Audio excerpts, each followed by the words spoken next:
Vindo de uma família humilde, o caçula entre 10 irmãos, Genésio Antônio Mendes, é um dos nomes mais conhecidos de Tubarão. Começando como se diz popularmente lá de baixo, Genésio foi trilhando seu caminho até se tornar um dos maiores empreendedores do sul de Santa Catarina. Seu pai morreu quando ele tinha 4 anos e sua mãe vendia doces para sustentar sua família. Embora tenha estudado até o 4º ano do primário, aos 13 anos começou a trabalhar limpando vidros e lavando o chão de uma farmácia. No entanto, sua vida começou a mudar drasticamente até ganhar um carro em um sorteio. Porém, ele precisou vender o carro por não conseguir pagar as prestações e, com o dinheiro, montou seu próprio negócio. Hoje, este negócio tem nome e se chama GAM, uma distribuidora de perfumaria e medicamentos que está no mercado desde 1968 e possui filiais no Rio Grande do Sul, Paraná, Espírito Santo e Distrito Federal. Mudança é tudo, né? Mudança ela acontece normalmente a cada minuto, a cada dia, a cada tempo, a cada hora. Eu que estou com 85 anos, o que eu viria? Nessa cidade, ontem ainda tivemos à noite um programa lá no shopping, Conversa de Botequim, lá do Antônio Rodrigues, que a gente estava falando, porque Tubarão amanhã completa 153 anos. Nós estávamos falando de Tubarão, como é que era e como é que é hoje. E aí eu disse para ele, vamos falar um pouquinho, vamos falar do mundo, como é que era e como é que é hoje. Eu digo, em 1970, há 53 anos atrás, o Brasil foi tricampeão mundial de futebol. Fizeram uma música que dizia assim, 90 milhões em ação. Vocês não assistiram isso, que são jovens, mas a música vocês viram e toca até hoje. 90 milhões porque o Brasil tinha 90 milhões de habitantes. Hoje o Brasil está aproximadamente com 220 milhões de habitantes. Ou seja, 150% aproximadamente de aumento da população. Nosso planeta já passou de 8 bilhões, mas vamos falar do Brasil. Ora, se em 53 anos, 150% do aumento, olha essa mudança, tá? Respondendo a tua pergunta. Aqui em Tubarão tinha 45, 50 mil, hoje nós estamos com 120 mil. E as mudanças estão vistas aqui. A primeira ponte aqui em Tubarão e Saneirão Ramos foi construída em 1937, o ano que eu nasci, e inaugurada em 39, fevereiro de 1939. As mudanças que ocorreram, falando das pontes do nosso rio, entrou aí várias pontes, inclusive uma paralela a ela, a ponte Heriberto Wilson, Orlando Francalastro, Manuel Alves dos Santos, agora por último aqui a Manuel Cascais, que é na nossa oficina, e essa aqui do Capivari, que vai levar o nome do Dr. Estélio Guabai. Recém aí há 2 anos atrás foi inaugurada a Paulo Osnibai. Então as mudanças que existem em tudo que é área, começando pelo planeta, começando por nós mesmos, as mudanças, e vou falar um pouquinho aí rapidamente sobre tecnologia. Em 1981 eu trouxe o primeiro computador para Tubarão. Você sabe como é que era? Uma geladeira, um computador, um fogão, uma unidade de disco que armazenava informações e uma impressora que saía ali. Hoje nós temos aqui um celular na mão e já estão falando aí, veja bem, em artificial. Olha só. Você vai olhar assim, as coisas vão falar. Os automóveis já estão com comando de voz. Em casa você já abre cortina, liga a televisão, liga ar-condicionado, tudo com comando de voz. As mudanças em tudo que a tecnologia trouxe uma aceleração das mudanças na vida das pessoas. Toda empresa quando começa, a dificuldade dela para crescimento, quando tem esse objetivo, que todos têm, uns com mais ênfase, outros mais devagar, é justamente a área financeira. Eu comecei em 1968, a empresa tem 55 anos, só que 6 anos depois, eu ainda estava com financiamento construindo a primeira sede para nós, veio a enchente de 74. Ali foi um prejuízo enorme, perdi mercadoria dentro da empresa, perdi a casa que eu tinha, perdi um automóvel, parei a construção, mas não desanimei, eu sou uma pessoa positiva, toquei o barco. Então, para mim, a pior coisa que aconteceu foi a enchente de 74, o prejuízo que eu tive. Photoshop, tu sabe que, fazer uma contextuação da tua pergunta, Photoshop, hoje nós temos aqui em Tubarão, mais precisamente na região sul, um local com o maior número de pessoas que entram e saem em um estabelecimento. Já passou aí nesses 16, 17 anos, mais de 100 milhões de pessoas aqui por esse shopping, só para você ter uma ideia. A área de empregabilidade ali ultrapassa aproximadamente 1.200 pessoas trabalhando ali. A variedade, as coisas que tem, lazer, gastronomia, compras, entretenimento, encontros, enfim, uma série de fatores daquilo ali. O shopping veio para agregar, o shopping veio para servir, e ele serve em todas as áreas humanas das pessoas. Muito simples eu explicar o que é isso. Serve para recém-nascido, serve para criança, serve para jovem, serve para adulto, serve para idoso, serve para deficiente, todas as pessoas humanas que se locomovem ou que podem ser levadas. O shopping é um local com que as pessoas vão, gostam, um ambiente bom, saudável. Então o shopping veio para isso, realmente para fazer uma diferença aqui na nossa região. Eu sou um amante da leitura.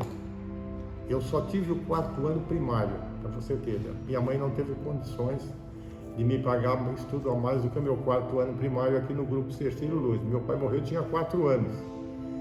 E eu fui toda a vida amante da leitura. Eu fiz cursinho aí na época da datilografia, hoje não existe mais nem a máquina. Fiz um curso de prática habilitada em farmácia, que me deu o direito de ser responsável pela minha empresa, que está aqui. E esses cursinhos na leitura, eu terminava sempre antes do prazo, vamos assim dizer. É 6 meses lá na datilografia, eu terminava em 4, porque em casa eu lá, era amante. Agora com essa pandemia aí, eu devo ter lido aí uns 30 livros, 20, 30 livros. Aquela mini biblioteca que eu tenho ali, tudo assim são livros que eu ganhei, que eu li. Inclusive escritores, como tem aqui o senhor Lindomar, com 101 anos, vai fazer amanhã, está escrevendo o 13º livro. Olha só, aqui exemplo. Então, a leitura, a gente aprende muito com a leitura. A leitura variada, em todos os sentidos. A gente aprende. Jornal eu leio diariamente, jornal aqui. Quando não é aqui, eu dou uma olhada ali no celular, aí, para ver. Você tem que estar em dia com as coisas que acontecem no local, no país, no mundo, né? Bem informado, as pessoas sabem um pouco mais. Aquela época era muito diferente, era muita dificuldade. Santa Catarina não tinha 1 metro de asfalto. Na década de 50, eu fui trabalhar em farmácia pela necessidade, porque a minha mãe, do interior, como eu te disse, vendia doces para a nossa sobrevivência. Eu fui trabalhar na farmácia. E lá tinha um livro esse que eu falei, da farmacopeia brasileira, que eu debulhei, que eu fiz o meu curso de prático habilitado. Mas como todo jovem hoje, todos vocês, todo mundo, tem aquela aspiração de ter um automóvel, ter uma casa, ter uma família, ter as coisas que todos têm, a gente quer. Vamos falar de automóvel, que foi o meu caso. Eu andava de bicicleta, eu era casado, tinha 3 filhos pequenos, ganhava uma média de 2, 3 salários mínimos, na época não era reais, era cruzeiro, isso aqui. Olha só, tu ganha 2 salários mínimos com 4 pessoas, eu, a esposa, 5 e 3 filhos pequenos. Então era tudo contadinho, ali certinho, para trazer certo aqui. E aí foi, depois eu recebi um aumento lá na farmácia, troquei de posto, lá de atendimento eu fui para manipulação. E aí surgiu os planos de automóvel, na época, na década de 60, Juscelino Kubitschek era o presidente da República e trouxe a indústria automobilística para o Brasil, mais precisamente a Volkswagen. E aí teve as revendas de carro e os consórcios. Aqui era a Comate, de falecido Pedro Fisch. E eles fizeram aí as séries, e um amigo que eu tinha foi lá me vender e fiz os cálculos para pagar a prestação. Ironia do destino. Entrei num plano, 200 participantes, saía 2 carros no sorteio na bolinha todo mês. E aí os outros que tinham dinheiro davam, como eles diziam lá, um lance e tiravam o carro com antecedência, que não era meu caso porque eu não tinha. Só que na primeira reunião, a bolinha que saiu foi a minha. E aí arrumei um problema ao invés de uma solução. Sim. Eu não podia manter o carro, aquilo que eu tanto queria não podia manter. Casado, 3 filhos, prestação do carro, vaidade tem um limite, né? Tem tempo nisso. Vendi o carro, o que é que eu sei fazer? Vender remédio. Falei para o meu patrão, eu vou comprar em quantidades maiores, vai ter um desconto, nas minhas horas vagas eu vou vender. Depois do almoço, depois das 18 horas. Eu registrei uma empresa e de bicicleta recebi o remédio na farmácia, ele dizia a quantidade, no outro dia eu ia levando. Eu botei um produto, 2, 3, resumindo, pedi a saída da farmácia, aloquei uma sala do próprio patrão, fui botando um vendedor, 2, 3. Hoje nós temos 916 pessoas que trabalham na distribuidora, porque nós temos sede aqui em Tubarão, em Santa Cruz do Sul, no Rio Grande do Sul, São José dos Pinhais, no Paraná, Serra, no Espírito Santo, e Sobradinho, lá em Brasília. Nós temos mais de 900 pessoas que trabalham conosco. Foi aí, para responder a tua pergunta, que tudo se modificou. Veio se modificando isso aqui. E essa dificuldade que falei anteriormente da enchente, eu não desisti. A gente nunca deve desistir. As coisas, às vezes, que não são boas, não acontecem só para a gente, acontece para os outros também. Só que quando acontece para a gente, eu digo sempre que se não houvesse soluções, não haveria problemas. Então nós temos que procurar solução. E é assim que eu fiz. O maior desafio com as mudanças que teve dentro do meu comércio aqui, tem, está tendo, né? A gente não gosta de falar de governo, eu sou inimigo disso, mas tem que falar, que o nosso governo, ele, ao invés de ajudar os empresários, ele atrapalha. A mudança que tem nas legislações de trabalho, nas legislações de impostos, vocês não têm nem ideia. PIS, CONFINS, contribuição social, imposto de renda, CMS, olha, só que isso aí, em cada estado, nós que trabalhamos com vários estados, cada estado tem uma alíquota de ICMS, tem que estar mudando. Cada produto, nós trabalhamos também com produtos de higiene e beleza, que são perfumarias que se usa, creme dental, escova, pasta de dente, shampoo, por aí vai. São mais de 5 mil itens. Isso aqui, Santa Catarina, a alíquota é uma, no Rio Grande do Sul é outra, no Paraná é outra. Isso aí dificulta tanto. Eles falam de uma reforma tributária, mas nunca sai. Isso aí deveria ser igualitário, vamos assim dizer. Todos os estados, com todos os produtos, com as mesmas alíquotas de impostos, facilitaria muito. Hoje se gasta mais aí com contadores, pessoas especializadas para cuidar disso, do que muitas outras despesas que a gente tem. Então, essas são as dificuldades do nosso ramo como empresário, que a gente encontra diariamente as mudanças nas legislações brasileiras, nas legislações brasileiras, para a gente dia a dia estar com tudo em dia, pagar tudo em dia na nossa área de trabalho. Isso aí é um dia assim, outro também. A inspiração você não pode perder. Você tem que fazer sempre no dia seguinte melhor do que você fez hoje. E depois de amanhã melhor do que amanhã, né? Ontem já passou. E eu costumo dizer aqui o seguinte, um termo que a tua resposta vai ser respondida tão facilmente dessa maneira. O que eu digo aqui, o que está ruim tem que mudar. E o que está bom tem que melhorar. Quem quer mudar ou quem deseja mudança, nós não fizemos nada sozinho nesse mundo. Tudo isso que a gente tem, tudo que a gente faz, são as pessoas, essas mais de 900 que trabalham conosco, que fazem. Procure as pessoas que têm conhecimento das áreas ou daquilo que a gente precisa. Isso eu aprendi ao longo do tempo, desde o tempo que eu era ainda empregado. Você quer arrumar lá um banheiro, você precisa o quê? Do encanador. Você quer um médico neurologista, vai procurar um médico da cabeça.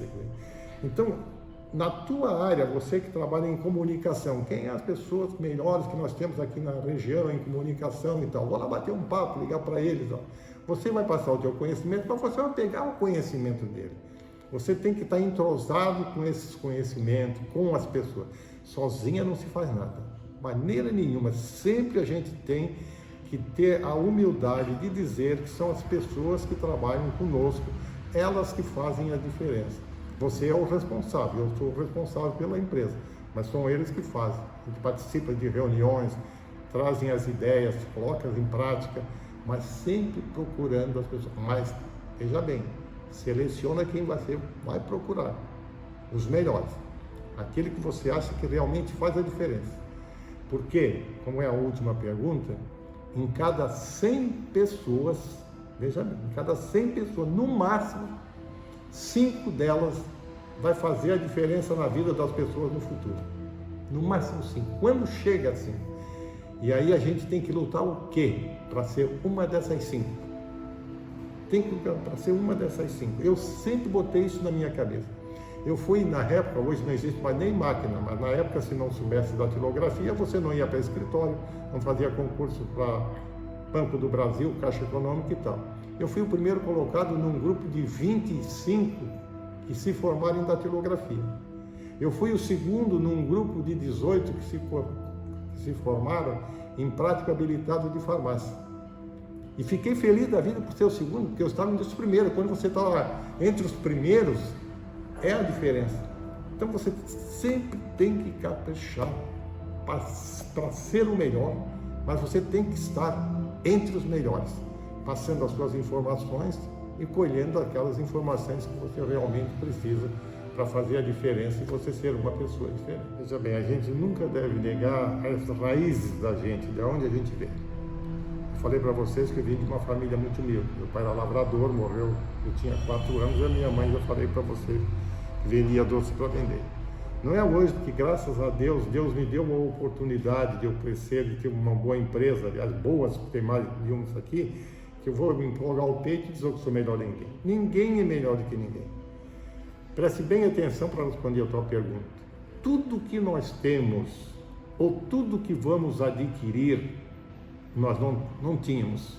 Nós não tínhamos. Você não tinha, ele não tinha e eu não tenho. Por mais que se tenha, ou pela média, ou por mínimo que se tem, nós não tínhamos. Agora nós temos que ter a consciência que um dia nada disso é mais nosso. Nada. Tudo é de Deus. Outras pessoas vão tocar isso aqui, ou vão vender, ou vão fazer não sei o que e tal. Quando você tem essa consciência, não é porque a conta bancária de um é mais alta do que o outro, que ele é melhor do que aquele. Eu, quando chego aqui na empresa, a primeira pessoa que eu cumprimento é o meu guarda, né? Depois as que estão fazendo a limpeza que está aqui. A importância que tem essas pessoas. Se eu não tenho um lá para atender o número de pessoas que vêm aqui, se eu não tenho gente para fazer essa limpeza, o trabalho deles é tão importante como o meu, porque um depende do outro. Como das nossas divisões aqui, nossos diretores, nossos gerentes, nossos supervisores, coordenadores, etc. Então, tudo, um depende do outro. Você, quando coloca em sinal de igualdade, as coisas funcionam. E quando você tem um comércio, você tem que olhar o teu cliente no ganha-ganha. O que é bom para ti tem que ser para ele. Eu vou vender um produto para ti, eu me coloco do outro lado. Eu compraria esse produto? Não, então eu não vou vender. Se eu não compraria, por que eu vou vender? Não. Então você coloca isso que está aí, as coisas dão certo. Aí você tem que ser humilde. Você tem que ser humilde. O exemplo, veja bem, o exemplo que você dá é a maneira como você é visto lá fora. Você tem que dar exemplo. E aí você, porque eu sou genético, não, eu costumo dizer que eu sou mais um no meio da multidão. Para ver pela minha maneira de ser, vim de onde eu vim, respeitar isso até hoje, junto às pessoas que trabalham. Aqui tem 900, no shopping tem mais de 1000. São tudo gente que a gente precisa, são pessoas que fazem a diferença na vida da gente e fazem o crescimento. Então, é assim que a gente deve agir, e aconselho a você e a todos que estão me ouvindo fazer isso. Nunca procure ser mais, também nem menos do que ninguém. Nós somos todos iguais, cada um da sua maneira, fazendo aquilo que a gente sabe. É tão lindo isso. Veja bem, eu sou católico, respeito todas as religiões, mas Deus foi tão perfeito com isso aqui que você perguntou, que ninguém no mundo, a não ser Deus, sabe dizer quantas profissões existem no mundo. Ninguém sabe dizer. Por quê? Porque tudo aquilo que a gente precisa tem alguém que faz. Tudo. O que difere é porque tem mais gente fazendo a mesma coisa e aí se procura os melhores naquilo que eu acabei de falar. Então, se tudo que tu quer tem alguém que faz, aí tu pensa assim, eu estou fazendo alguma coisa para alguém também. Aí é que eu tenho que caprichar naquilo que eu faço, fazer bem feito, saber quem eu sou e respeitar as pessoas como a gente deve fazer. Família é tudo. Família é tudo. Feliz aquele que tem família. Duplamente feliz aquele que vive bem com a família. Tudo começa por casa. Quando você vai para uma universidade, para um colégio, para uma escola, o que você vai aprender lá? Você vai aprender o saber. A educação é em casa, dos pais. No meu tempo, se você levasse um puxão de orelha na escola, levava uma surra em casa. Então, o que é que você tem que fazer? você tem que ter a educação, você tem que ter a tua responsabilidade desde pequeno, quando você se entende por gente, você já tem que, sabendo que você tem que dar o respeito para ser respeitado nisso que está aqui, e procurar fazer diferenças, sempre procurar, eu tenho que ser diferente, eu tenho que fazer diferente, eu tenho que fazer melhor. Se você não conseguir, mas você fica feliz porque pelo menos você tentou. Porque pior do que decidir mal é não decidir nada. E nós temos que decidir alguma coisa, nós temos que fazer. E sempre procurando bem feito, sempre melhor. E nunca ficar triste se não conseguiu, é não desistir. Esse que eu sempre digo, não é conselho, é um parecer e uma vivência que eu tive. Eu nunca desisti das coisas. A gente já sabe. Eu tenho uma esposa maravilhosa, e a segunda é que a minha primeira faleceu. Tenho 3 filhos, todos os 3 se formaram. Um hoje trabalha em construção civil, a outra trabalhou em finanças aqui na empresa, se formou em contadora. Tenho outra que foi arquiteta, que é a diretora do shopping. Tenho 3 netas, né, e 3 netos, um de 4 aninhos e uma neta de 33 anos, maravilhosos os meus netos. Tenho 2 genros, uma nora. Então, a gente fica feliz, porque tem toda essa família. Aos finais de semana, lá, a gente vai para um almoço, vai para um café, um visita o outro. Quer dizer, família é isso que está aqui. E quando você ama a família, quando você se gosta, quando você se une com a família, automaticamente você está dando um espelho também para a sociedade. Porque a família, a hora que você mais precisa, quem é? É a família. Quem vai socorrer você é a família. E se isso não acontecer, quando você envelhecer, vão te jogar lá dentro de um asilo e te vira aí, morre de terra, não quero mais nem saber. A maioria das pessoas são assim, não são todas, temos que reconhecer. Mas tem muitos que jogam seus avós, seus pais lá, porque ficaram doentes, ou porque não faz mais as suas necessidades, a sua alimentação, o seu banho. Não é assim. Família, desde que nasce até que morre, temos que estar juntos, temos que ajudar, temos que lutar, é tudo. E o respeito pela hierarquia, respeitar os avós, os pais, né? Tudo assim, conversar. Se às vezes não gosta da atitude do pai ou do avô, daquele que está no comando, senta, conversa, dá os seus pontos de vista também, acaba acertando, é o diálogo. Então a família é tudo, respondendo a tua pergunta. E você nunca deixe de amar os seus pais. O impossível é o possível que não foi tentado. Respondendo. Nós temos sempre que procurar fazer, como eu disse, o melhor e nunca dizer do impossível. Se tu pudesse, você tiraria essa palavra não do dicionário ou não tiraria? Tiraria. Tira essa palavra não. Vamos ver, me empresta 100, consigo 50. Amanhã eu te dou, não sei. Arruma uma forma de ajudar, de fazer. A palavra não, ela é um obstáculo. E a gente tem que procurar sempre ser positivo. A gente sempre tem que estar com o astral. Eu costumo também dizer que é para frente que se anda e para cima que se olha. Nisso que está aqui. Então, quando você é uma pessoa positiva, esse teu não sai da cabeça centenas ou dezenas de vezes e as coisas passam do negativo para o positivo. Então, isso que está aqui, sempre positivo, sempre fazendo as coisas, sempre fazendo bem, ajudando as pessoas, levando as coisas pela frente. O mundo gira dessa maneira. Os princípios de Deus, o que é? Fazer bem, ajudar o próximo, essa coisa toda. Então, não é não, é ajudar, é fazer. Nós temos que seguir esse caminho. E quem segue esse caminho, tá? E outra coisa, né, me permita, sair um pouquinho da tua pergunta, mas dentro desse contexto, tenha fé. Tenha fé e tenha esperança. Quem tem fé e esperança, conquista aquilo que quer. Mais cedo ou mais tarde, chega lá. Pessoas que revolucionaram o mundo, que fizeram a diferença até hoje aqui, Henry Ford, indústria automobilística, né? Louis Pasteur descobriu o micróbio, Alexandre Fleming descobriu o primeiro antibiótico, a penicilina. Então, pessoas aí deixaram, foram embora. Alberto Santos Dumont, é possível voar mais pesado que o ar. Se jogou de engenhoca lá em cima da Torre Eiffel, descobriu a aviação. Você ia um mês para chegar de navio nos Estados Unidos, na Europa, hoje tu vai em 12 horas. Com esse invento, já foram na Lua.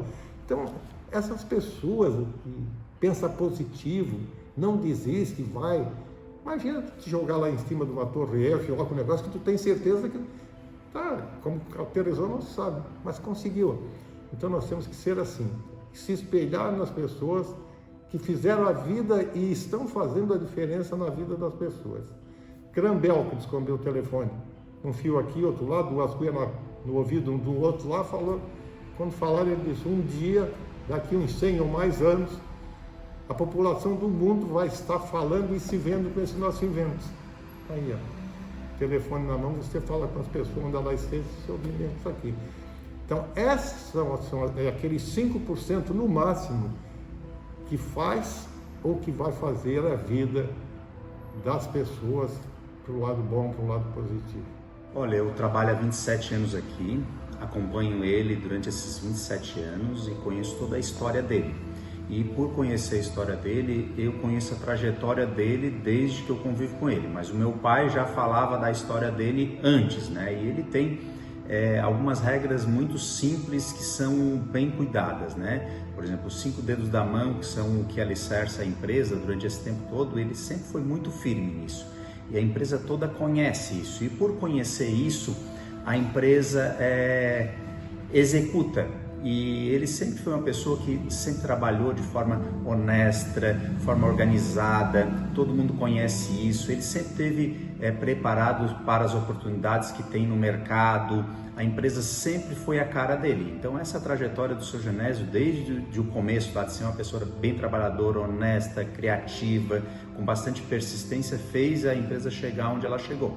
Então, muitas vezes a história da GAN ela se confunde com a história do seu Genésio por conta disso. Por quê? Porque os valores que ele prega e que ele vive são as coisas que a empresa também transpira no seu dia a dia. Então, o seu Genésio se confunde com a GAN por conta dos seus valores. Reginaldo Osnildo Barbosa, de 37 anos, é um professor e jornalista que mora em Tubarão, Santa Catarina. Natural de Florianópolis, Reginaldo teve seus pais falecidos logo novo e praticamente foi criado por seu padrasto. O jornalista, que tem o codinome de Dr. Arquétipo, atualmente trabalha na Rádio Cidade, do Grupo Catarinense de Rádios, e leciona na Unisul desde 2019, nos cursos de jornalismo, cinema, ciências da computação, entre outros.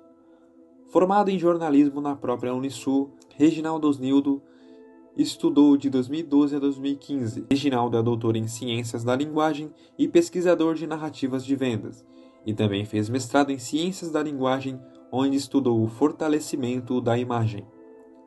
Sua história é vitoriosa e, como ele mesmo diz, ressurgiu como uma fênix, saindo do fundo do poço, escalando sem a corda e persistindo até alcançar os seus objetivos.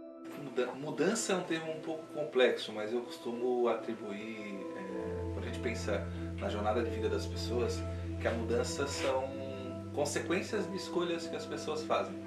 Então, por muito tempo eu escolhi atitudes erradas e me levou a caminhos difíceis, né? E aí quando eu resolvi mudar aquelas escolhas, isso me proporcionou uma mudança num contexto geral, na minha vida como um todo, por exemplo. Mudança é uma escolha para um processo que nos leva para um futuro melhor ou com mais dificuldade. Então, se uma pessoa escolhe, por exemplo, fumar um cigarro todo dia durante 20 anos, isso vai ter uma consequência. E se ela resolve mudar no meio do caminho aquela escolha dela, ela pode ter uma consequência menor, uma dificuldade menor nesse processo. Então, mudança consequências de escolhas que a gente faz no dia a dia. Eu escolhi fazer jornalismo no primeiro momento porque eu imaginei que seria um curso fácil de fazer. Quando eu fiz o Enem, as minhas notas eram boas e eu poderia ter feito direito, por exemplo. Mas eu não tinha condições financeiras, eu imaginava na época que eu não teria condições financeiras de arcar com os materiais, até porque para fazer jornalismo para mim foi difícil. Os colegas inclusive pagaram xerox para mim, a minha janta eram biluzitos, né? Então foi bem difícil para mim. E aí eu pensei, vou escolher um curso que eu tenha mais facilidade, né? Como eu gostava de ler, eu imaginei que jornalismo fosse um curso que seria interessante. Eu tentei letras, inclusive na UFSC, fiz letras francês, fiz a prova. Eu só não passei em letras porque eu zerei biologia e o edital dizia que não podia ter 0 em nenhuma avaliação, mas as outras, se eu tivesse feito um acerto só, talvez eu estivesse na França nesse exato momento, né? Também fiz tecnólogo em radiologia, eu passei no IFSC no mesmo ano em tecnólogo passei no IFSC no mesmo ano, IFSC Florianópolis, né, na Mauro Ramos, em tecnólogo de radiologia, e não fiz porque também passei em jornalismo. E no mesmo ano eu consegui também uma bolsa para administração. Só que na mesma forma que eu pensei ali nas opções de escolher no Enem ou direito ou jornalismo, eu fiquei com jornalismo. Eu fiz várias escolhas erradas e foi difícil eu mudar, escolher um caminho para mudar. Foi difícil porque eu achava que eu estava certo naquelas escolhas.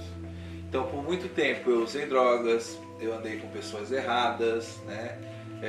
Eu cometi delitos, frequentei locais que não me orgulho e, de certa forma, essa vivência, né? Eu achando que estava certo, eu era arrogante. Eu era um trouxa porque eu achava que eu estava certo estando errado, mas eu era arrogante, né? Eu não respeitava as velhinhas, as crianças, eu fumava maconha no meio da rua, cola, enfim, usava drogas ao ar livre e achava que eu estava fazendo o correto. Então vi vários amigos serem assassinados e achava aquilo normal, de olhar os amigos na calçada, cheios de tiros, furos, e ele está a 5 minutos comigo, ele virar a esquina e ser pipocado, e eu ir lá e olhar, oh, mataram fulano, e não ter uma empatia, não ter um sentimento. Eu achava que eu estava correto naquele sentido. Eu agredia as pessoas.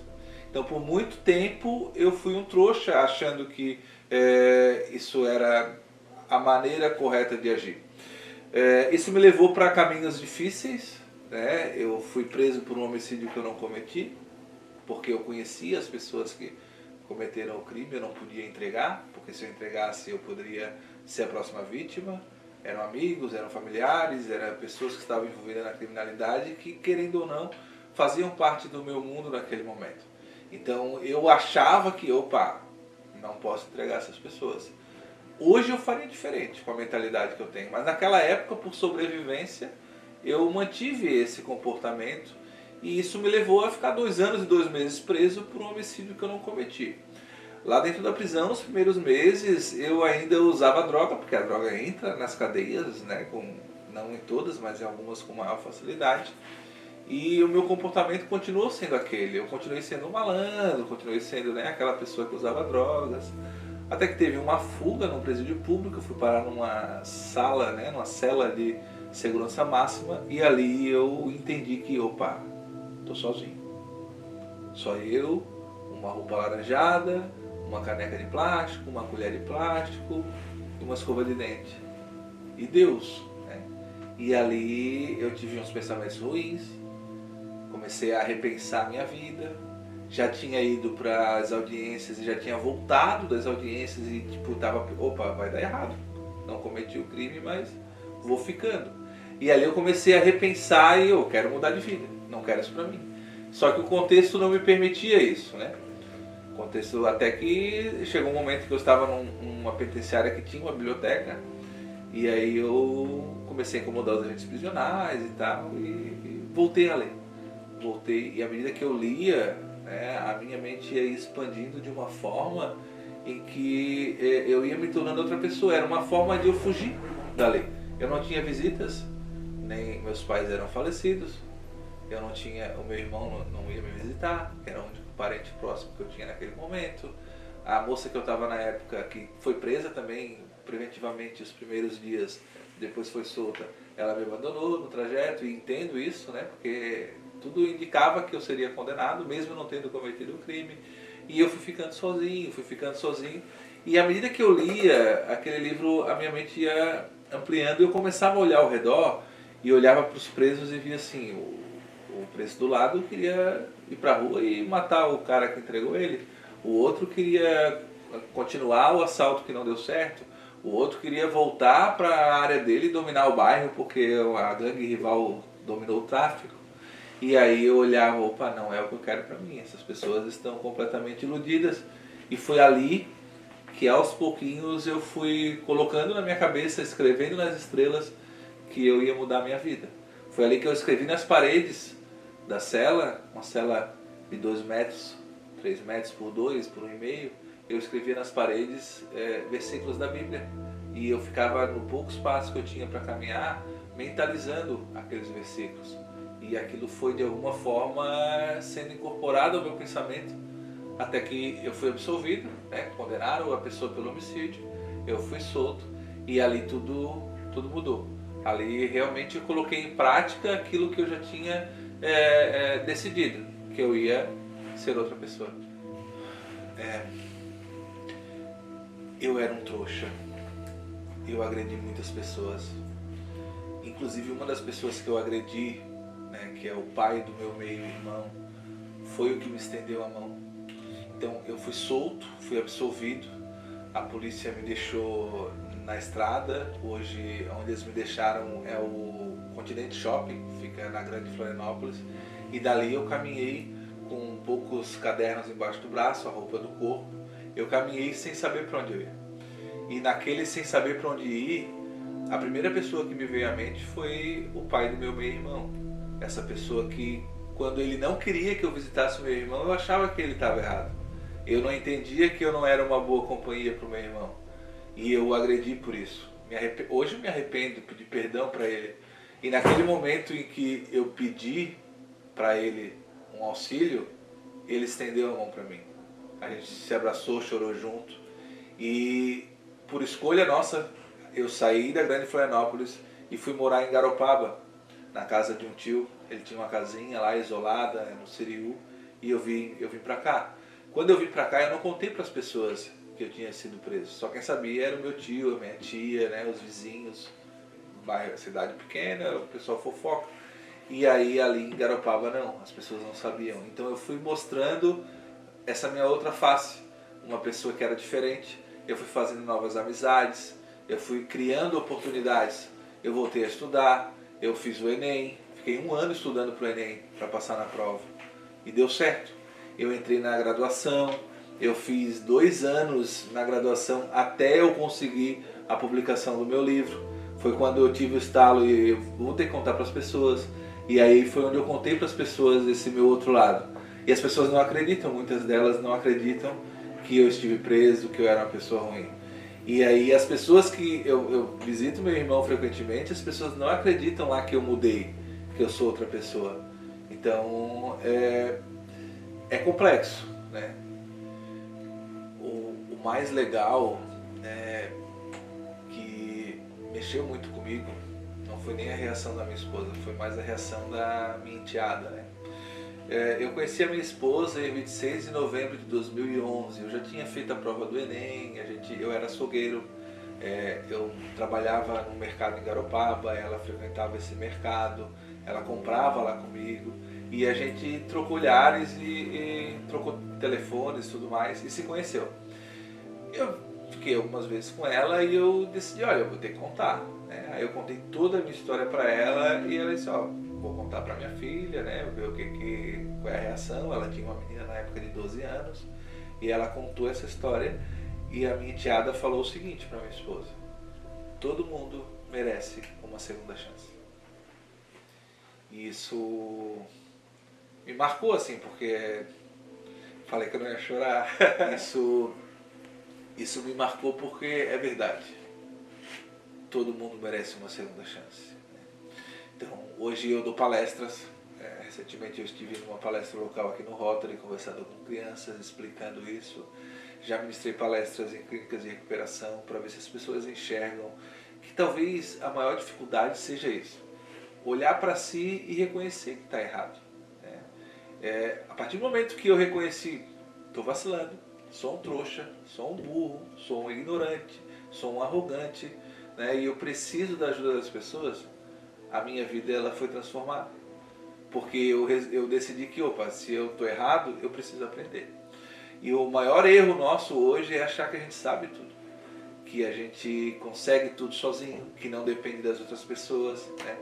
Então, por isso que eu abro meu coração assim, para que as pessoas entendam que às vezes o que precisam é reconhecer que estão erradas, pedir ajuda para quem está do lado, para quem pode estender a mão, e talvez isso faça diferença na vida delas como fez na minha.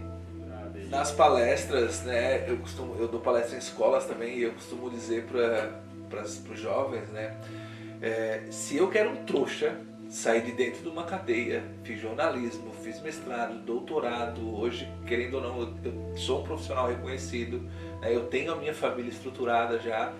Imagina vocês que tem todo um potencial, que tem toda uma base sólida para impulsionar vocês como um foguete. Vocês vão voar, é só querer. Eu estudo uma teoria que é a jornada do herói. E essa teoria, ela diz o seguinte, né? Em toda a humanidade existe um modelo de comportamento em que as pessoas podem seguir.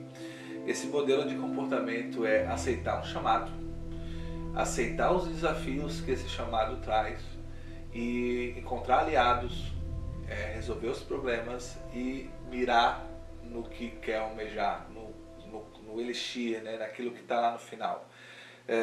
Se você tem uma dificuldade hoje e você sabe aonde você quer chegar, basta que você entenda os passos que precisam ser percorridos para chegar nesse local, e você entendendo esses passos, você faça tudo para que isso, né, de forma constante aconteça. Você não desiste, que você vai chegar lá. Então, isso... mas você está falando de jornada do herói, é algo como cinema, como história em quadrinhos. Não. É algo que a gente vive, está no nosso inconsciente. Se você colocar uma meta, se você colocar um objetivo e traçar esse objetivo para a sua vida, você chega lá. O que falta hoje é, muitas vezes, os jovens terem um objetivo. E eu não falo nem em ter propósito, porque as pessoas falam que os propósitos podem mudar ao longo do tempo. Mas é ter um objetivo. O meu objetivo hoje, por exemplo, é tentar ajudar os jovens a escolherem o seu futuro de alguma forma. Por isso que hoje eu sou professor. O professor ganha isso aqui de salário, mas o preço de eu poder de alguma forma estar num projeto como esse, conversando com vocês, e de alguma forma inspirando vocês, ou, né, para não ser tão petulante, mas provocando vocês para que vocês se inspirem, isso não tem preço. Então é uma troca, a gente está aqui aprendendo um com o outro, eu estou aprendendo com vocês, vocês estão aprendendo comigo, e de alguma forma eu posso provocar vocês para que vocês voem. Se vocês sabem onde vocês querem chegar, se vocês já definiram isso, nada deve atrapalhar esse objetivo. E vocês vão chegar lá. Quando eu digo nada, é nada. Eu fui cobrador de ônibus ganhando R$900, dormindo com a minha esposa num tapete. Metade ia para o aluguel, metade ia para o alimento. Eu não tinha dinheiro para nada. Minha janta era um Biluzitos, que na época era 50 centavos. Toda noite um Biluzitos, porque senão eu ficava com fome à noite. E os meus colegas pagavam xerox para mim, porque eu não tinha condições nem de pagar xerox. Hoje está tudo à disposição, está tudo na nuvem. Mas na época o professor chegava e deixava lá no xerox, na página tal tem esse material. E eu não tinha como pagar. Eu trocava estudando mais que os colegas para fazer o trabalho para os colegas juntos. E eles, em troca, eles guardavam para mim o xerox. Isso me ajudou bastante. Vamos lá. Quando eu falo que tem que colocar uma meta na cabeça e seguir em frente, né, eu não vou mentir, eu pensei em desistir várias vezes. E a minha esposa, ela estava lá no meu ouvido dizendo, tu vai conseguir, tu vai conseguir. Até o ponto em que aquilo se tornou um mantra. E eu acordava, eu vou conseguir, eu vou conseguir. Tanto que eu passei na graduação e já descobri que tinha um mestrado, que tinha uma bolsa e tinha uma vaga. E eu coloquei na minha cabeça, essa vaga é minha. Essa vaga é minha. Já estou dentro, já é minha. mesmo que as dúvidas elas surgissem, né? E às vezes eu dizia, amor, não sei se vai dar certo. E ela dizia, já é tua. E aquilo me fortalecia. Então, família, às vezes a gente não valoriza. O último dia que eu vi minha mãe, eu tinha brigado no colégio. Eu tinha dado uma cadeirada num coleguinha. E ela tinha ido no colégio porque foi chamada, né? Eles ficaram lá e eu vim caminhando. Eles ficaram lá conversando e tal. E foi o último dia que eu vi a minha mãe. Eu não a vi bem assim, né? Eu tinha 13 anos, eu era um pouco revoltado. Mas ainda assim eu tinha um lar, né? Então aquilo era uma base sólida para mim. E quando ela se foi, eu perdi esse chão. Então hoje a minha esposa, a minha enteada, né? Os irmãos que ela tem, então a minha sogra teve 20 filhos, então é uma família bem grande, né? Os meus cunhados, né? Os agregados, sejam os maridos ou as esposas dos cunhados e cunhadas, né? Os sobrinhos da minha esposa que eu trato como se fossem meus sobrinhos, né? Hoje eles são tudo para mim, né? Eles são parte da minha família também, né? E me tratam assim, me tratam bem. A minha sogra, como eu demorei 2 anos para contar a minha história, quando eu contei a minha história, a minha sogra já gostava de mim. Então ela me viu como eu sou hoje e não como eu fui um dia. E eles entenderam isso e eles valorizaram isso em mim. E isso me sustenta hoje. Me sustenta e é isso, é o que me fortalece. Eu não voltei mais para lá. Eu voltei uma única vez. Porque quando eu estava no mundo da criminalidade, das drogas, uma das coisas que nos era...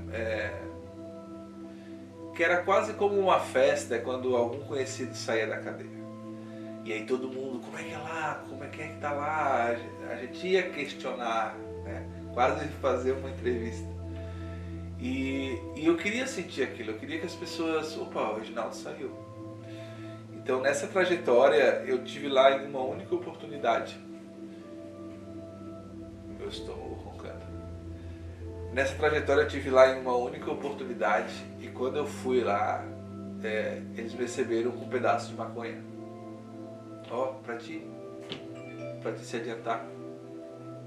Tinha 1,5 kg, eu acho, né? Um pedaço de maconha. E eu não queria. Eu não tinha como pagar. Não precisa pagar. Faz teu dinheiro, depois tu volta aqui. E aí eu não podia aceitar aquilo, mas eu acabei levando. Porque eu não podia recusar. E eu enterrei nas dunas do Siriú essa maconha. Deve ter apodrecido lá. Mas eu não podia recusar aquela maconha. E aí aquilo me fez entender, não é pra mim. Porque eles perguntaram, o que estás fazendo? Eu tô calçando rua. Sou calceteiro. Meio fio, lajota. Não, cara, sério? Quanto é que tu ganha? X. E eles riam. Não, leva pra ti, te adianta lá. Aí eu não disse onde é que eu estava. Eu falei pra eles que eu estava em Curitiba, para que eles não me procurassem, né? E foi a única vez que eu voltei. De lá pra cá, toda a minha vida tem sido com pessoas novas que eu venho conhecendo. Eu deixei o passado para trás. Então quando eu vou ver o meu irmão, eu só vou até a casa dele. Entro na casa dele, tomo um café. Se a gente tiver que sair, a gente sai dali e vai para um shopping, vai para outro ambiente. Já teve dias de eu estar no shopping e passar alguém e reconhecer, o traficante saiu, olha lá, ó. Com a minha esposa, com a minha enteada, com o meu irmão e ter esse constrangimento. Então eu evito ir para lá, né? Traficante por quê? Porque eu ficava na entrada da favela, né? Os playboys queriam comprar droga, não entravam lá porque tinham medo. E aí eu pegava o dinheiro deles, ia lá, comprava metade de droga, ficava com a metade do dinheiro para mim. Ficava com a metade da droga que eu tinha comprado com a metade do dinheiro, ficava para mim. E entregava aquele pedacinho pro playboy, né? o rapaz, o jovem que tinha dinheiro, e ele ainda tirava um pedacinho de maconha e ainda me dava. Então eu fazia isso o dia todo. Eu tinha dinheiro, eu tinha roupa boa, eu tinha maconha para fumar o dia inteiro, né? Ia pra balada segunda, terça, quarta, quinta, sexta, sábado, domingo. Alugava, chamava 3, 4 táxis, botava todo mundo no táxi. Vamos pra balada, vamos pra Lagoa da Conceição. E era uma vida de ilusão, e eu achava que eu estava certo.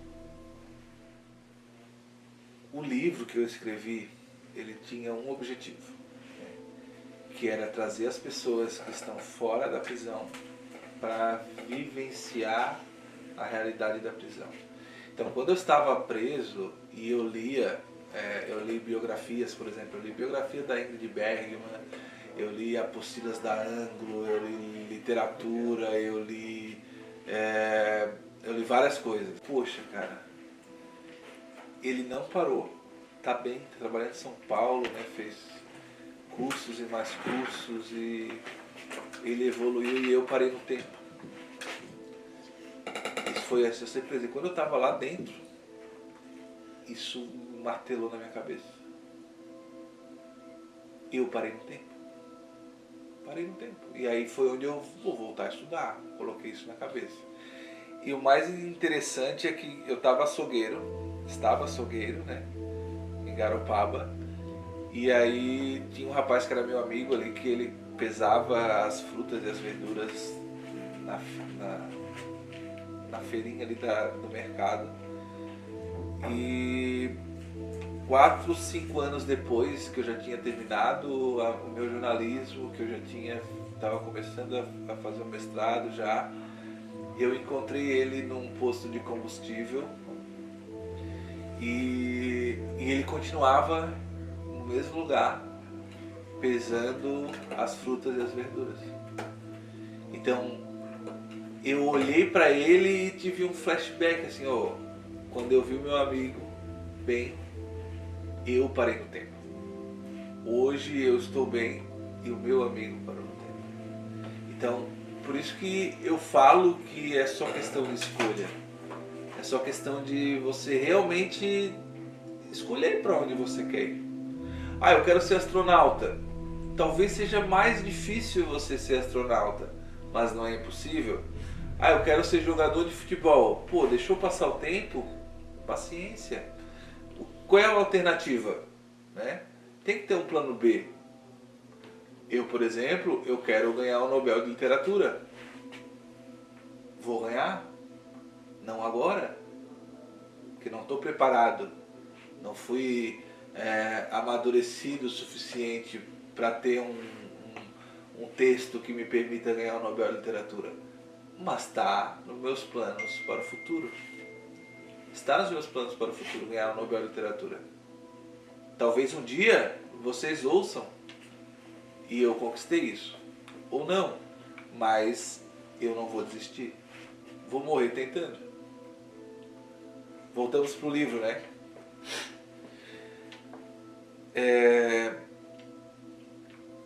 Quando eu escrevi o livro, uma das coisas que eu queria, a minha intenção era fazer com que as pessoas que estavam lá fora enxergassem o presídio.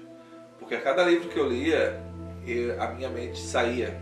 Então era como se eu estivesse me libertando naquele momento. Então eu lia biografia da Ingrid Bergman, por exemplo, que foi uma atriz de cinema norte-americano, e ela tem uma história bem controversa, vários casamentos, drogas e tudo mais. Eu li a biografia de Freud, né, e todos os experimentos que ele fez com cocaína, com outras drogas, né, na visão. Eu li livros de psicologia infantil, apostilas da Anglo, li livros de história, e a cada leitura a minha mente ela ia ampliando, né, e eu ia saindo da prisão com aquela leitura. Então era uma fuga para mim, e aquilo me fazia bem. E aí eu comecei a olhar ao meu redor e ver, esse preso aqui quer voltar para a rua e matar o cara que entregou ele. Aquele ali quer voltar para a rua e tentar o crime o assalto que não deu certo. Aquele outro ali quer matar o inimigo que dominou a boca de fumo. E aí eu, tenho que contar essas histórias. E aí o livro é isso. Eu contando pequenas histórias de presos com nomes fictícios. Porque como eu escrevi dentro da prisão, eu não poderia deixar que a polícia tivesse acesso a esses nomes, né? Senão poderia me complicar. E aí eu escrevi com nomes fictícios, né? Eu criei uma personagem que chama Maria Pasqualina, é uma psicóloga. Maria Pasqualina é o nome da minha falecida avó, ela faleceu enquanto eu estava preso. E aí eu fui colocando alguns nomes ali que também tem a ver com a minha experiência, né? Um personagem que eu coloquei lá, que é o surdo e o mudo, né? O mudo foi um amigo meu na época que eu usava drogas. Ele foi assassinado com um tiro no olho, né? E aí eu retratei ele dentro desse livro também. Então foi uma forma que eu encontrei de fazer com que as pessoas entrassem para dentro do presídio sem precisar ter a dor que eu tive por estar preso. Então esse é o objetivo. O nome do livro é Vidas Quebradas, Reflexos do Crack. Quando eu usava drogas, tinha várias pessoas da igreja, amigos, né, que vinham e tentavam me alertar. Jesus tem um plano na tua vida, né, ou passa lá em casa, né, vamos conversar.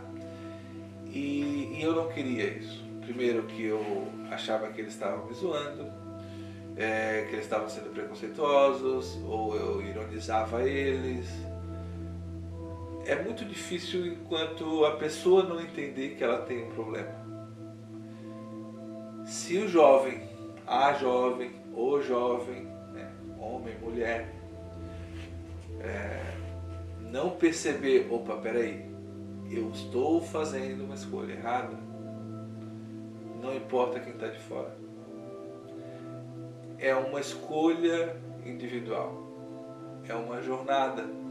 Tem que receber o chamado. E não é um chamado assim, tipo, vem alguém, né, um espírito, você tem que sair daí. Não.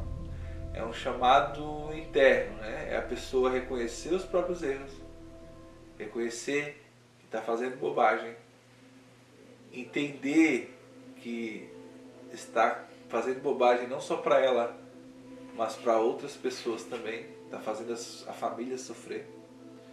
Porque nessas horas a família não tem valor, os amigos não têm valor, só a droga tem valor.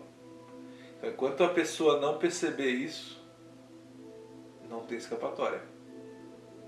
Tem que olhar para si, olhar no espelho, se chamar de burra, se chamar de arrogante, perceber isso com sinceridade e pedir ajuda. Só assim. Senão, cadeia ou caixão bíblico. Mas tem duas expressões da Bíblia que me motivaram e me motivam até hoje. Uma delas é que eu utilizei como um mantra: purifica-me com isopo.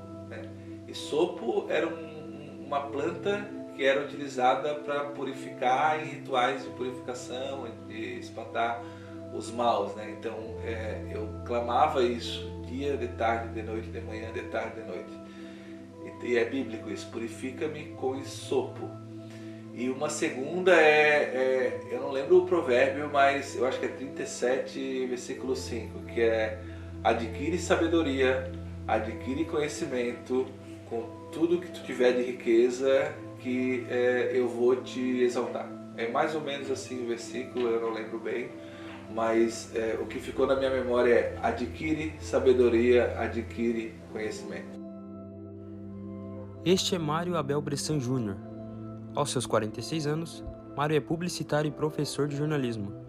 Mário também é um grande colega de Reginaldo, que o auxiliou demais em sua jornada. Mário é formado em Publicidade e Propaganda e no programa de pós-graduação em Ciências da Linguagem. Ele nos deu um depoimento sobre a história de Reginaldo.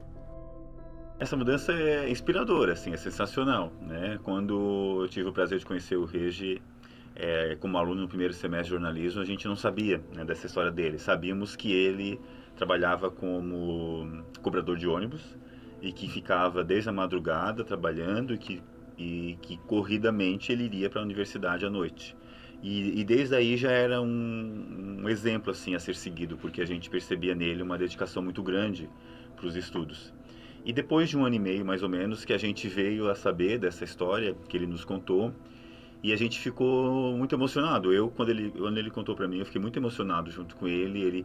Ele contou até meio pensando que eu ia reprovar no sentido assim de dizer coisas ruins para ele, ou que não iria sentir mais do que eu sinto por ele, né? E na verdade foi o contrário. Todo depoimento que ele falou só comprovou aquilo e valorizou muito mais a pessoa que ele é. E então eu acho que essa transformação, essa vontade de transformar, de mudar, de querer construir a sua vida a partir de coisas que viveu, né, que não foram fáceis para ele, eu acho essencial assim para o ser humano, né, de poder ver que temos caminho a se seguir. E a escolha dele foi uma escolha muito assertiva, dura e assertiva ao mesmo tempo, a ponto de ele estar hoje aqui com a gente como professor.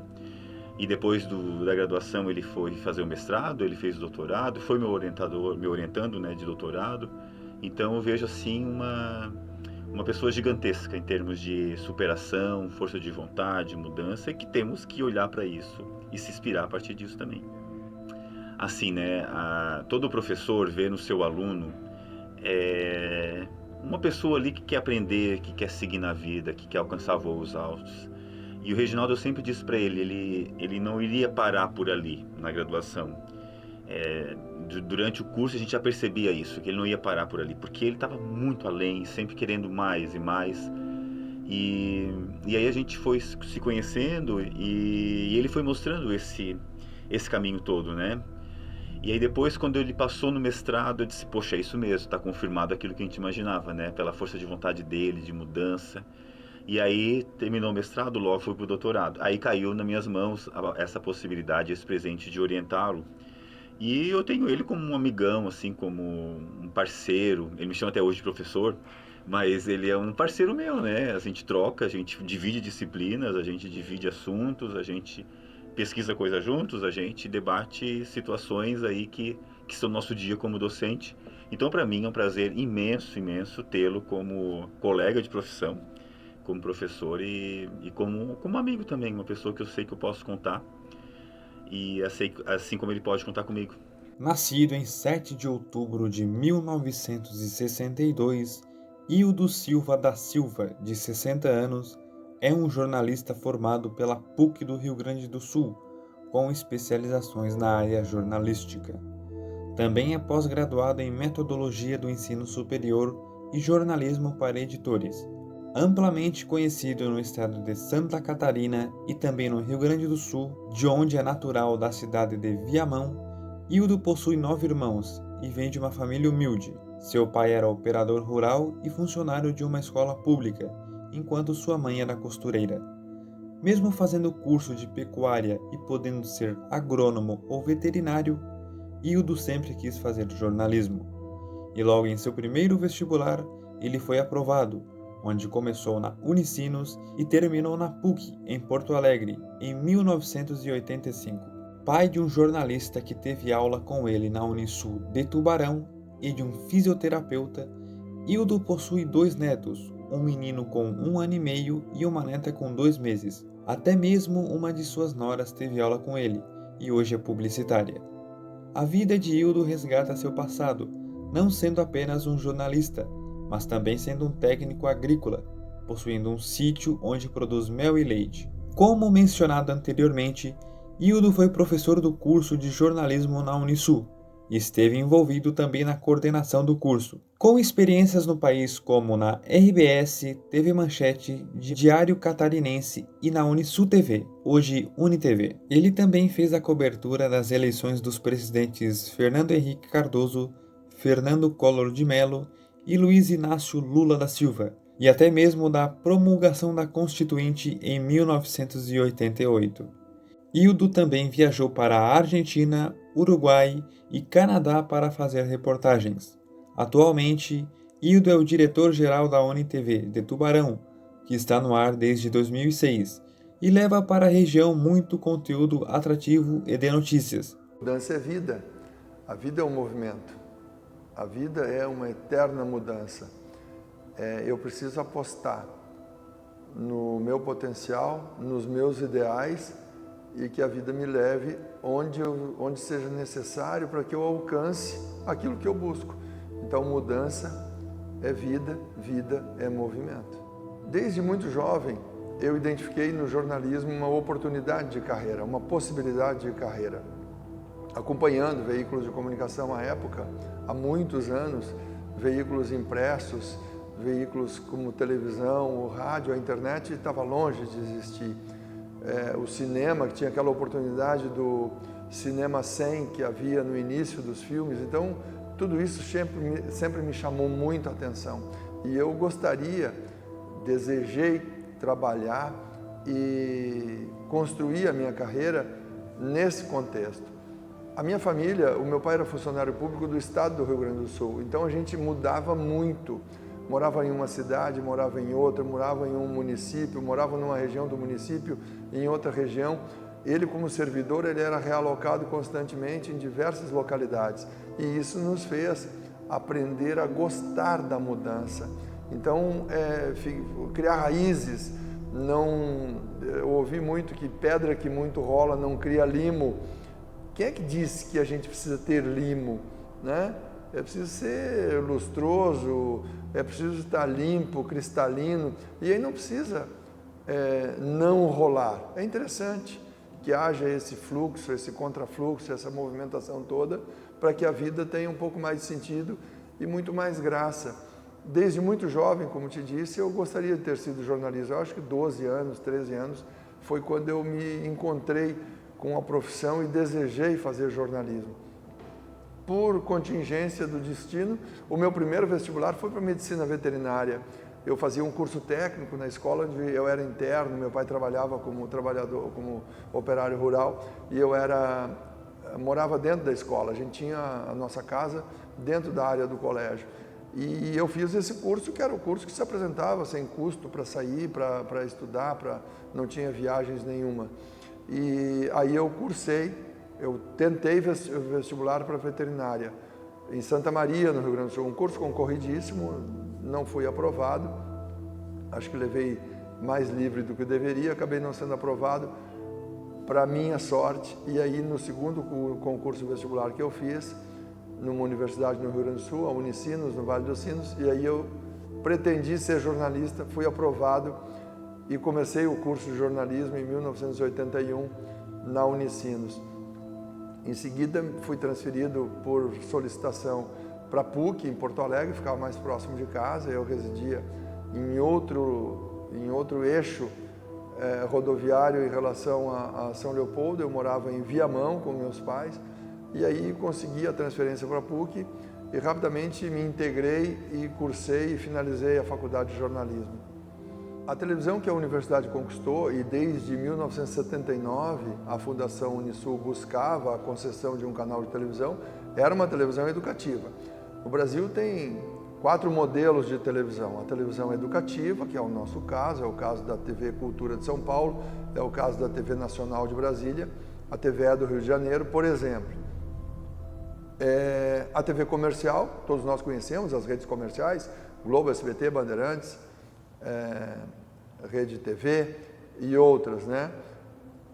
A TV comunitária, que é aquela que existe onde existe uma universidade e onde existe uma distribuição de canal de televisão por cabo, por exemplo, Tubarão tem a TV Cabo e aqui tem uma universidade que é a Unisul. Então aqui pode ter uma TV universitária.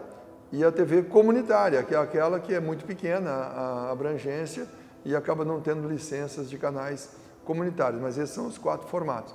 Então a Unisul, como universidade à época, desejava ter um canal de televisão. Os fundadores da Unisul sonhavam com um canal de televisão. Em 1979, então, foi solicitada a primeira vez.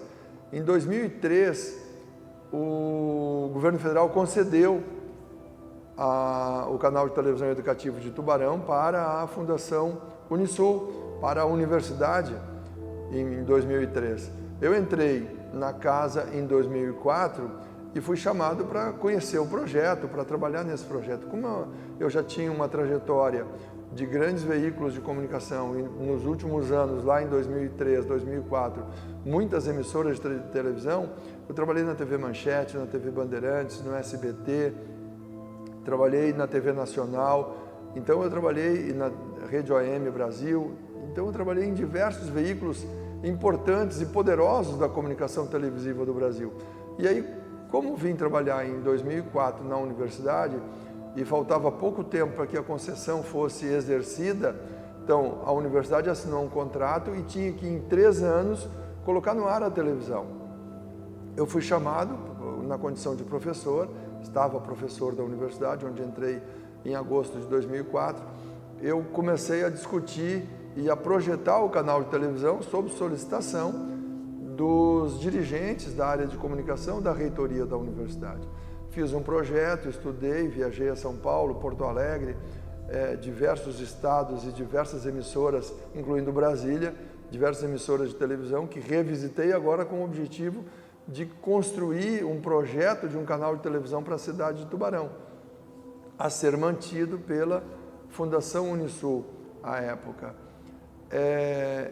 Em 2005 apresentei o projeto e o reitor e presidente da fundação à época, o professor Gerson Luiz Joner da Silveira, com o seu vice, professor Sebastião Salésio Hertz, me atribuíram a primazia, o privilégio de implantar o canal. Fizemos todos os estudos para a implantação do canal, definimos como é que seria e implantamos, e tanto que em final de setembro, início de outubro, dia 18 de setembro de 2006, 30 de setembro, pontualmente, a primeira transmissão, fizemos o lançamento no dia 18 de setembro, e 30 de setembro, o primeiro programa no ar.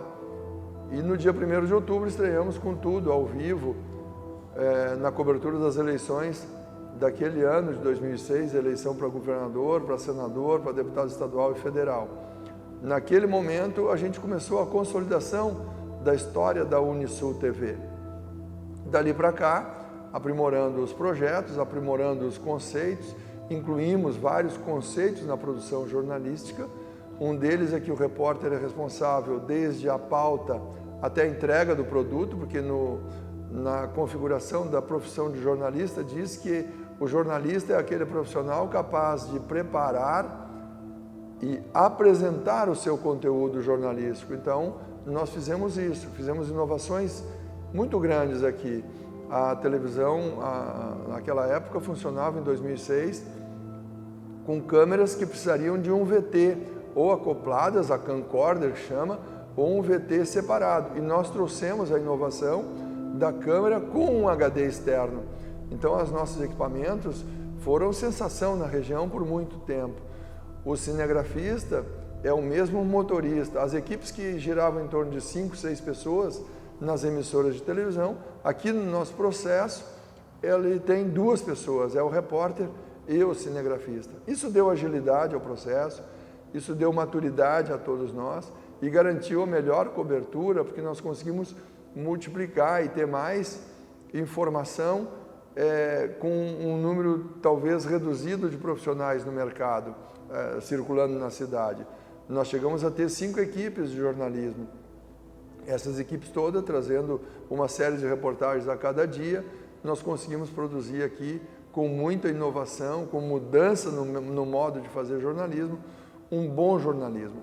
O nosso projeto da televisão em Tubarão, ele foi premiado, ele é premiado por diversos organismos e institutos na cobertura local, na cobertura regional, na cobertura estadual. Nós temos prêmios de jornalismo do estado de Santa Catarina e prêmios nacionais de jornalismo. Nós alcançamos 2 prêmios nacionais de jornalismo com pautas, com conceitos, com teorias, com informações produzidas no nosso ambiente a partir da nossa realização de jornalismo aqui na televisão. A fake news é possível pela facilidade e possibilidade que todos os cidadãos passam a ter de gerar conteúdo. Isso quer dizer a internet na mão de todos. E não é só a internet, um bom celular talvez seja mais caro que as nossas melhores câmeras de televisão. Então, um cidadão comum, vamos dizer assim, um cidadão que não está graduado, formado, especializado na produção de notícias, ele passa a ser gerador de conteúdo. Então, com isso, mais gente gerando conteúdo, cada um dando a sua impressão sobre o fato, acaba gerando informações nem sempre testadas, qualificadas e avalizadas. Na televisão é diferente. Nos portais de notícia é diferente. As emissoras de rádio é diferente. Os veículos de comunicação social tradicionais ou aqueles veículos criados a partir das novas plataformas, elas têm um compromisso do jornalista com a verdade. O primeiro compromisso do jornalista é com a apuração. Apuração, o que quer dizer? Que ao chegar na redação ou no ambiente de trabalho dos profissionais de comunicação, uma informação, ela deve ser testada, ela deve ser conferida, ela deve passar por uma checagem. É ligar para a fonte, ligar para especialistas e eles devem corroborar com aquela fala, com aquela informação. Se não houver confirmação, não é notícia.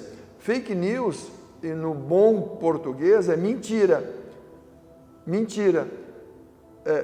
Fake é mentira, news é notícia. Como é que uma notícia é mentirosa? Não existe notícia mentirosa. Notícia é notícia, mentira é mentira. As duas coisas não podem andar juntas. E como é que o cidadão se vacina do crescimento das fake news?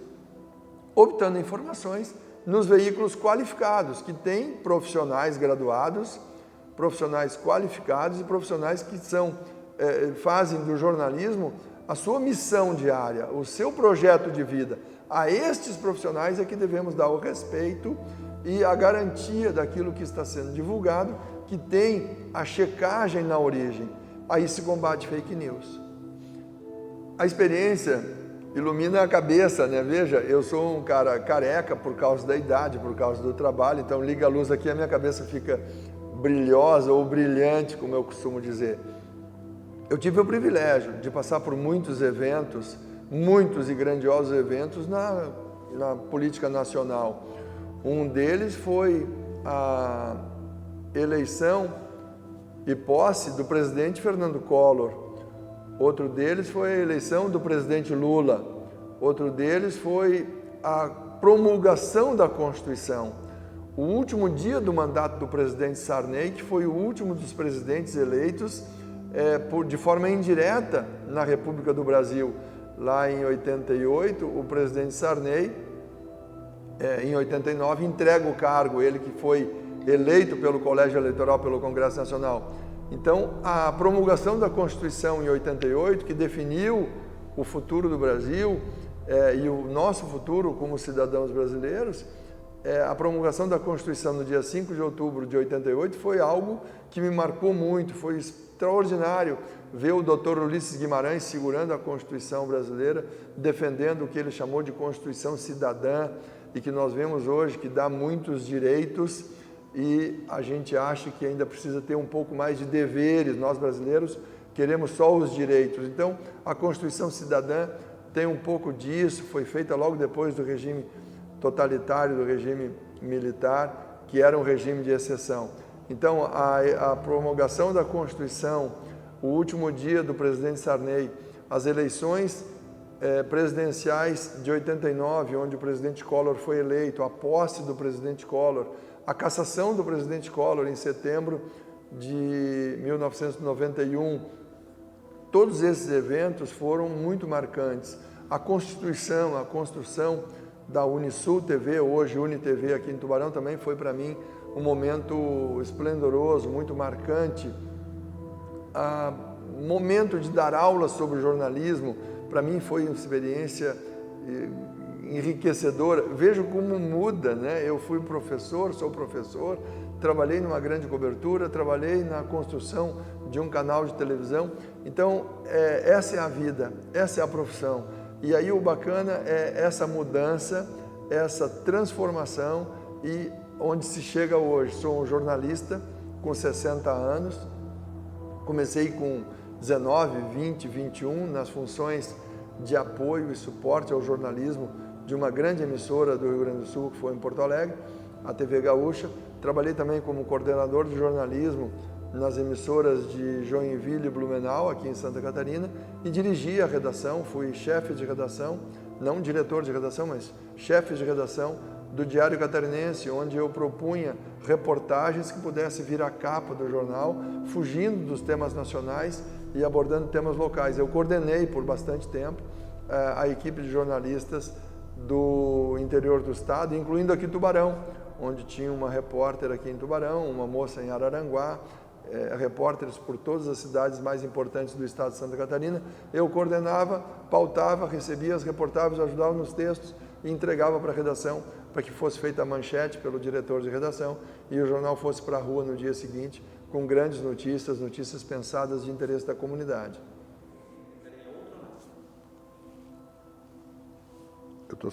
Eu não estou emocionado, é emocionante a trajetória. Eu faria tudo de novo, mesmo sabendo que em 2011 os ministros do Supremo Tribunal Federal decidiriam que não é mais obrigatório cursar um curso superior para ser jornalista. Mesmo assim, sabendo, como dissesse, sabendo de onde eu saí, até onde eu cheguei e ainda posso chegar, eu faria tudo de novo. Ser jornalista foi tudo que eu sempre quis. É importante para mim, é importante para a sociedade. Eu costumo dizer, eu tenho miopia, eu tiro o óculos, como fiz agora, e a minha visão fica turva, eu mal enxergo o equipamento que está gravando. E quando eu ponho o óculos, eu vejo com clareza a câmera, o nome da Unisul TV, agora a UniTV, eu vejo com clareza a imagem que está formada diante de mim. Eu uso essa figura de linguagem, essa associação. O jornalismo é o óculos que faz a sociedade enxergar melhor. As dificuldades são sempre muitas, mas são todas transponíveis. As dificuldades são questões a serem abordadas, não problemas. Os problemas parecem insolúveis. A minha família, nós somos 9 irmãos, era uma família de um trabalhador rural com parcos recursos. Para cursar a faculdade, para entrar na universidade, eu entrei numa universidade que era paga. Eu cursei o jornalismo pagando o curso de comunicação. Isso foi extremamente difícil. Hoje é um pouco mais relativo, hoje é um pouco mais fácil. Essa facilidade é relativa, mas hoje é um pouco mais fácil, porque tem uma série de oportunidades, inclusive governamentais, e tem também a oportunidade do ensino à distância. Hoje um estudante pode fazer jornalismo por um preço muito mais acessível. Eu, quando cursei, a universidade que eu estudei era muito cara pela qualidade que entregava também. Então, talvez esse tenha sido o meu maior desafio, pagar o curso superior. Eu não estou dizendo que alguém devesse pagar para mim, não era isso que eu queria. Eu estou relatando como tendo sido uma grande dificuldade pagar o curso superior. Vencida essa etapa, aí a dificuldade era entrar no mercado, porque para entrar no mercado, um profissional precisa de referência. Qual era a minha referência? Eu não tinha referências na família, eu não tinha referências como amigos. O que eu precisasse fazer, eu teria que fazer em meu nome. Então, isso foi uma segunda dificuldade, mas nunca baixei cabeça, sempre me dediquei, trabalhei, e em todos os lugares onde eu tive oportunidade de apresentar o trabalho, eu fui vencedor. É importante a gente mostrar as cartas, é importante a gente estar disposto para todos aqueles desafios que vão se apresentar. Nunca é fácil, nunca é fácil. Às vezes a gente olha alguém mais velho, alguém que já tem uma caminhada na profissão e acha que tudo vem de berço, tudo caiu do céu, e em muitos casos, a minha geração é uma geração de filho de homens do campo ou de famílias muito humildes que está onde está por causa de muito trabalho. Eu não sou o primeiro, não serei o último, mas hoje os filhos são urbanos, e aí por serem urbanos eles vêm de uma outra realidade, de outra condição. Não precisavam trabalhar na roça no fim de semana. Eu comecei a trabalhar com 9, 10, 11 anos vendendo jornal. Então está ali um pouco da minha paixão, vendendo picolé no litoral. Essa saída à rua, isso me abriu portas, isso ampliou os horizontes. E os jovens hoje são impedidos de trabalhar. Tem uma legislação que diz que a infância deve ser brincada e não trabalhada.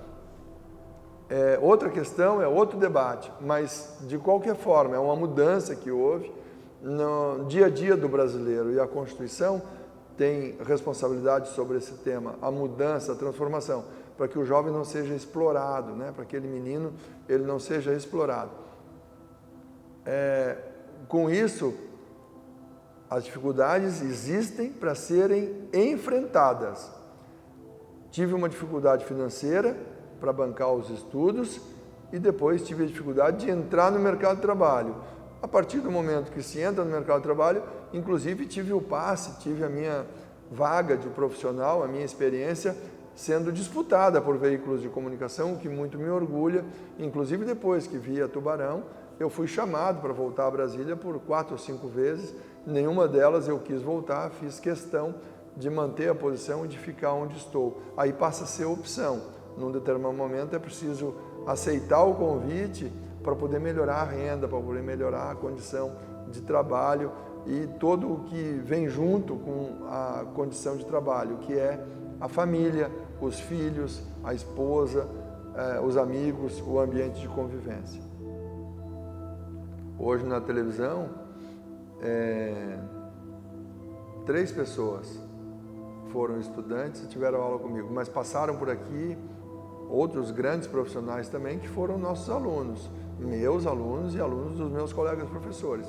A televisão contratou 6 repórteres inicialmente, todos os 6 haviam sido estudantes aqui do curso. 4 deles estavam sendo nossos alunos, meus e de colegas professores, no momento da contratação, no último semestre já. Então, grandes nomes do jornalismo, que inclusive estão no Rio de Janeiro, em São Paulo, em Brasília, que passaram por aqui, foram nossos alunos.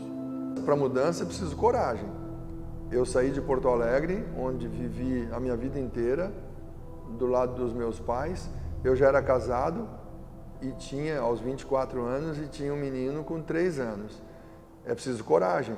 Eu saí de Porto Alegre, fui a Brasília, consegui um emprego. Em 2 meses, a minha mulher e o meu filho já estavam comigo em Brasília. Então, determinação, vontade e atendimento ao desejo. Tem uma coisa que chama feeling. Se há o sentimento de que pode dar certo, se você trabalhar, insistir e perseverar, vai dar certo. Achar que não vai dar certo é derrotismo, é determinar que não vai ocorrer a mudança.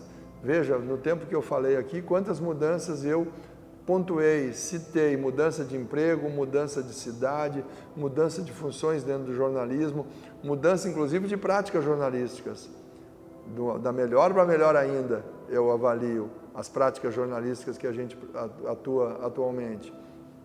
Então, uma dica: acredite no seu talento e vá à luta. Este é Gilberto Bandeira, diretor executivo da UniTV, que tem 58 anos e já trabalha com o Hildo há algum tempo. Ele contou pra gente um pouco sobre o profissional que é o jornalista e diretor-geral da TV de Tubarão. Eu conheci o professor Hildo há cerca de 15 anos atrás, quando a Unisul TV tinha em torno de 2 anos já de início das atividades. E quando eu conheci ele, eu já descobri a pessoa muito inteligente que era o professor, porque ele desencadeou a novidade na cidade de Tubarão, que era a implantação de uma emissora de televisão local, ligada à Universidade da Unisul à época. E a partir daí nós iniciamos um relacionamento bem estreito. Eu então era gerente comercial da emissora, cuidava de uma equipe da divisão de apoio institucional, que nós chamávamos, que era a busca de apoios de publicidade na cidade. E aí nós conseguimos implantar o sistema de propaganda nos intervalos da programação. Uma programação que o professor Hildo foi o responsável, e ainda é até hoje, o responsável por todos os programas que são exibidos na emissora. E eu tive uma passagem fora, fiquei fora da televisão por 3 anos e meio, mas com uma grata surpresa o meu retorno há 2 anos atrás já, quando da digitalização da emissora. E também tinha o dedo, o DNA, as mãos do professor, que cuidou com muito carinho, com muito profissionalismo desse trabalho que foi a digitalização. Muito empenho foi necessário, E para isso, só uma pessoa com a categoria do professor Hildo, com a inteligência do professor Hildo, com o conhecimento, com a experiência em outros veículos, grandes veículos, como em Brasília, São Paulo, Rio de Janeiro, onde já trabalhou, é que poderia emprestar para a comunidade e para essa emissora o trabalho que está sendo desenvolvido aqui. Tenho certeza que o sucesso já acontece na vida do professor, e o sucesso acontece na emissora por conta do trabalho do professor, pela representatividade dele aqui, e também o sucesso que será alcançado nos próximos anos. A televisão, ela é comunitária, ela fala com a comunidade, e volto a repetir, o DNA do professor é importantíssimo nesse processo de que Tubarão e região tem uma televisão.